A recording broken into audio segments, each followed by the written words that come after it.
தஞ்சை மாவட்டம் பள்ளத்தூர் அரசு பள்ளியில் 11 வயது மாணவி மயங்கி விழுந்து பலியான சம்பவத்தில் உறவினர்கள் சாலை மறியலில் ஈடுபட்டு கொண்டிருக்கின்றனர்.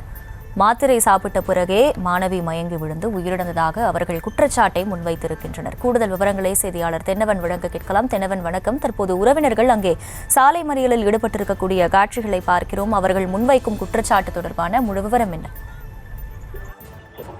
வணக்கம் மகிழா. தஞ்சாவூர் மாவட்டம் பட்டுக்கோட்டை அடுத்த சொக்கநாதபுரம் ஒத்தக்கடை பகுதியை சேர்ந்தவர் கண்ணன். இவர் ஒரு விவசாயி. இவரது மனைவி பரிமளா. இவர்களது மகள் கவிபாலா, 11 வயதான கவிபாலா. இவர் பள்ளத்தூர் அரசு மேல்நிலைப் பள்ளியில் 7ஆம் வகுப்பு படித்து வந்தார். இவர் இன்று பள்ளியில் விளையாடிக் கொண்டிருந்த போது திடீரென மயங்கி விழுந்தார். அப்போது அவரது மூக்கில் இருந்து ரத்தம் வந்ததாக தெரிகிறது. உடனே மூக்கில் இருந்த ரத்தம் வந்து மயங்கி விழுந்த கவிபாலாவை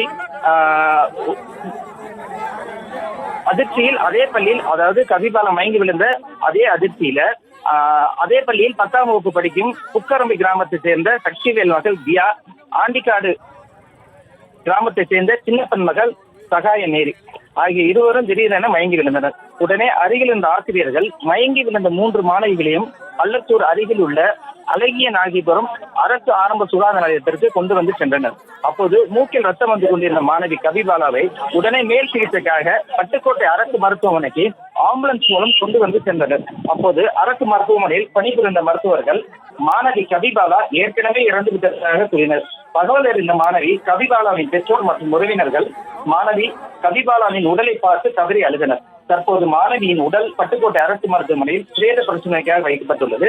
இதன் தொடர்ச்சியாக அந்த கவிபாலாவுடைய உறவினர்கள் வந்து பள்ளத்தூர் அரசு மேல்நிலைப் பள்ளி வாசலில் சாலை மறியலில் ஈடுபட்டு வருகின்றனர். அகிலா,